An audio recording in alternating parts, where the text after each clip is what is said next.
Hope you guys are doing good. Today I'm going to review about The Housemaid by Freida McFadden. This book has two parts, Millie's stories and Nina's stories. Let's jump into the story. Millie was paroled after serving 10 or 15 years of her sentence. She has monthly meetings with the parole officer. With the help of the parole officer, she started working at Shirley's as a waitress.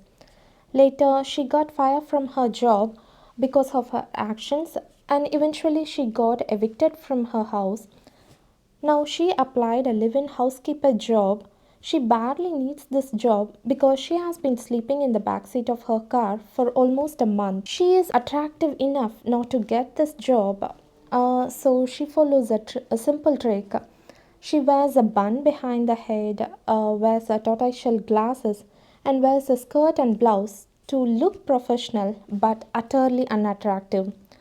She is an excellent cook, but she doesn't have any other qualities or skills to work as a housemaid. Millie has been interviewed for a live-in housemaid position by Nina Winchester. Millie is amazed seeing their house. After a week, Millie heard from Nina that she got the job. Millie is aware that Nina can't be dummy to hire her without any background check. When she has all the resources in the world, she can't be ignorant. Even if she can hire some intelligent people to do all those stuff. She started the job the next day because she desperately wants it. She saw a landscaper working in front of the house. His name is Enzo and he is an Italian. He opened the gate for her. He said something in Italian, Pericolo, but she couldn't understand. The house is a mess since the first day she was there, so she decided to get to work immediately. Nina also handed over her new iPhone to use it and added to the family plan. Millie meets Nina's husband, Mr. Andrew Winchester, who is more attractive than wife's flawless grooming, and Nina feels insecure when Andrew compliments Millie. And Nina also notices that Millie is not looking the same way she was on the first day. Remember the trick she followed on her interview? Now, the housemaid room is in the small attic upstairs. It has a small window overlooking the backyard. She notices it has a lock only from the outside, not from the inside. When she asks this to Nina, she tells her it was originally a closet and it converted to a bedroom for the hired help.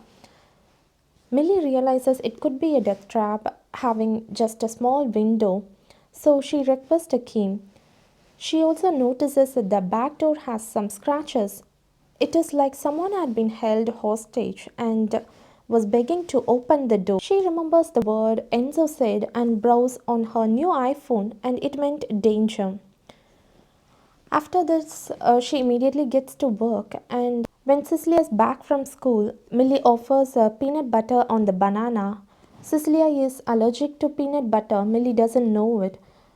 Cecilia screams and runs over to Nina, and Nina tells that she has mentioned this earlier, and Millie is shocked to hear this. I feel something is really fishy about this house. Now, Millie understands that she should not feed anything to the children without checking their parents. And after this peanut butter debacle, everything went smoothly and she passed out on her bed. Suddenly, she wakes up at dawn and sits up in panic. Then all came back to her where she is now. She tries to hit the bathroom and grabs the doorknob. It doesn't budge. She tries again and the door opens. It is just stuck, but she couldn't get out of the uneasy feeling that she is locked just a few minutes ago. The attic and the massiveness of other things about this house are scary. Millie goes to the kitchen in the next morning. She's shocked to see Nina destroying the kitchen intentionally. She haphazardly tossing the food and throwing the milk container onto the floor. She asks Millie where her PTA notes are, which she left on the kitchen counter last day. But why did she throw the milk container onto the floor?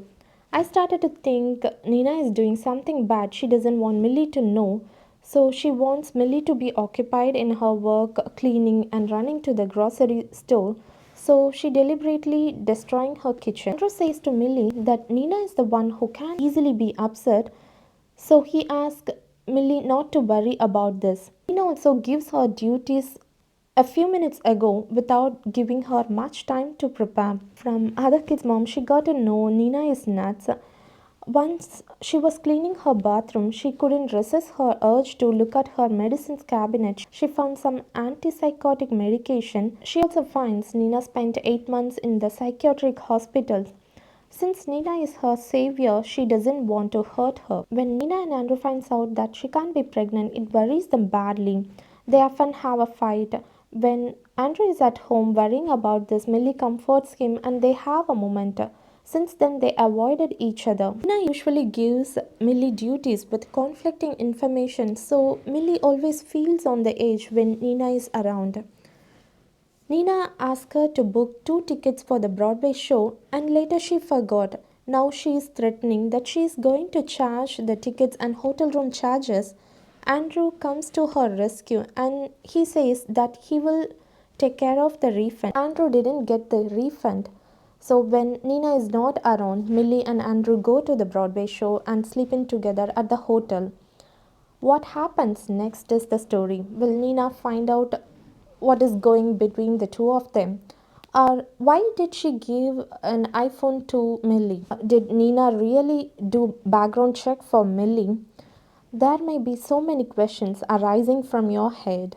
I just narrated bits and pieces of 70% of the story, but this is not Millie. She is a different person which you cannot predict.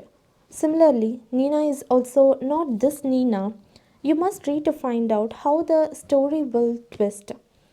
I will highly recommend this book. So the story is 70 to 80% unpredictable. This book is such an easy read and has no hard vocabularies, and I finished it without much opening the Google dictionary.